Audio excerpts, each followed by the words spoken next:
நீங்கள் ஒரு கைனகாலஜிஸ்ட்டாக அந்த காலத்து பெண்களையும் பார்த்துருக்கீங்க, இந்த காலத்து பெண்களையும் பார்க்குறீங்க. இந்த காலத்து பெண்கள் வந்து திருமணமே வேண்டாம், குழந்தையே வேண்டாம், நான் நல்லா தான் இருக்கேன், ஹாப்பியாக தான் இருக்கேன் அப்படின்னு சொன்னாங்க. உங்களை பற்றி கூறும்போது உங்களோட கணவர் கூட வந்து அவங்க எல்லாத்தையுமே பண்ணாங்க, ஷி வாஸ் எவ்ரிதிங் அப்படின்னு சொன்னாங்க. பட் இந்த காலத்து பெண்களுக்கு நீங்கள் அட்வைஸ் சொல்லணுன்னா எந்த மாதிரி சொல்கிறீங்க? இல்லை இருக்க மாதிரி இருங்க, நல்லா தான் இருக்குது அப்படின்னு நினைப்பீங்களா? இல்லை போங்க, யூ கேன் டூ எவ்ரிதிங் அப்படின்னு சொல்லுவீங்களா? இல்லை, முதல்ல நான் வந்து பெண்களுக்கு மன வாழ்க்கை தேவைன்னு நான் நினைக்கிறேன்.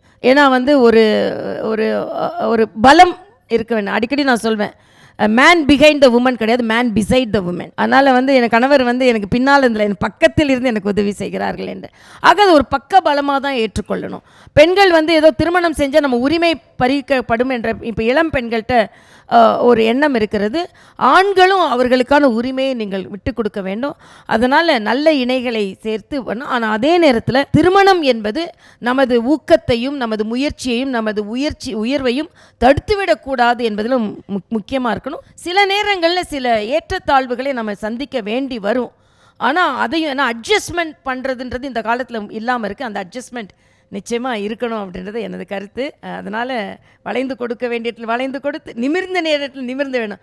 வளைஞ்சே கொடுக்கணும்னு இல்லை, வளைஞ்சு கொடுக்கலாம், அந்த நேரத்தில் நிமிர்ந்து நடக்கலாம். ஆக ஒரு அட்ஜஸ்ட்மெண்ட்டோட வாழ்க்கை இருக்க வேண்டும் என்பது எனது கருத்து.